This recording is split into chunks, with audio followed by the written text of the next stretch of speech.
Hello everybody, this is Johns Hopkins with Baltimore Heritage, and we're back with another of our 5-Minute Histories videos. And today I'm off of Franklin Town Road at the eastern part of Gwynns Falls Weekend Park, and specifically I'm standing right by home plate on a baseball field in Leon Day Park, named for one of the Negro League Baseball's greats, our own Leon Day. And that's what we're going to talk about today, a little bit about Day, a little bit about this park here.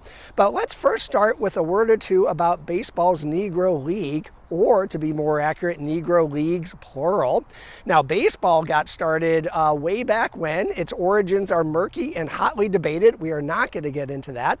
But let's just say by the 1840s, people were playing baseball here in America in a way that we would recognize today as baseball. In the early years, there were not many, but there were a few black baseball players. For example, there were the brothers Moses and Weldy Walker, who played in the American League. But by the 1880s, Jim Crow had kicked in and baseball had started banning black players. Now, black baseball responded pretty quickly and formed its own league called the National Colored Baseball League, but after only a season or two, it fizzled out with a long hiatus before things got going again. But things did get going again in 1920. That's when the Negro National League formed, and over the next 30 years or so, several leagues, I think up to 7 Negro leagues formed with some of the best baseball players ever playing. In 1945, of course, Jackie Robinson broke the color barrier in baseball when he signed on with the Brooklyn Dodgers.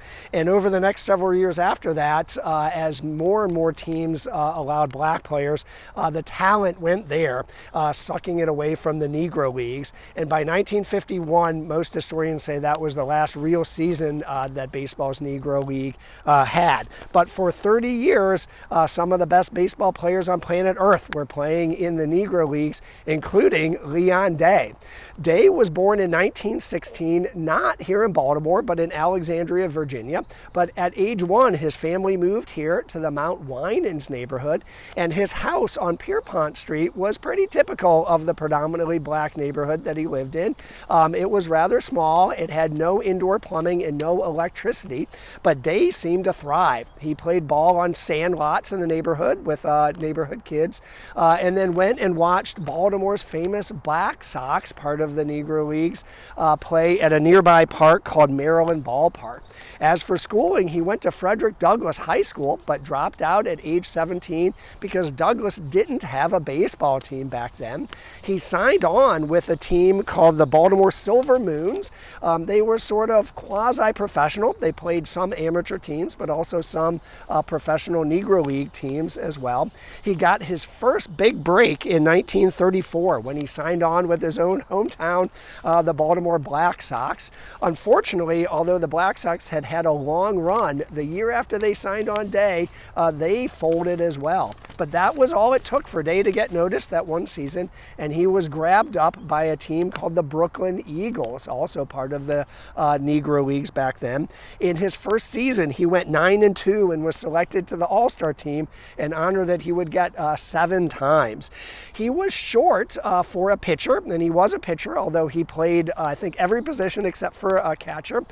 He was short at 5'9", but he had a wicked 95-mile-an-hour fastball that he threw without a windup, a pitch that few hitters could handle.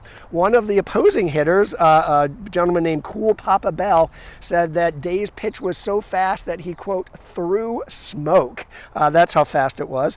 By 1937, Day had hit his stride. He went for a perfect season, 13-0, with a batting average of 320. He then returned to the Baltimore Elite Giants, another Negro team here, where, among other things, he pitched a Negro League record 18 strikeouts in one game. Many baseball historians compare him to another baseball baseball great from Baltimore. That's, of course, Babe Ruth. In 1942, however, in the midst of his season, he was drafted into World War II. He ended up serving in an amphibian battalion, landing at Utah Beach with supplies, among other things. But even in the war, he managed to play baseball. He played for a team called the Overseas Invasion Service Expedition All-Stars, a whopper of a name, and maybe not surprisingly, in his term, they went on to win the military championships. When he got done with his service, he returned up with the Eagles, where in that first year he didn't miss a beat. He led the league in wins and strikeouts, and his team went on to win the Negro League World Series.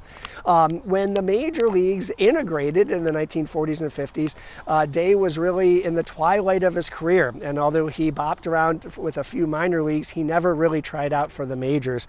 And in 1955, he retired at age 39. Day was known as being soft-spoken and humble, maybe too humble, about his unbelievable career as a baseball star. And he went kind of under the radar for many years, but not forgotten. In 1992, Kurt Schmoke, then mayor, declared January 31st Leon Day here in Baltimore. Then Governor William Donald Schaefer followed up in May with a statewide Leon Day. And in 1995, Day was inducted into baseball's Hall of Fame. Unfortunately, just 6 days later, he died of heart failure at St. Agnes Hospital. So that's Leon Day the man. How about this park? Well, historically, it was called Bloomingdale Oval, named for a nearby street, Bloomingdale, and it was shaped like an egg or an oval.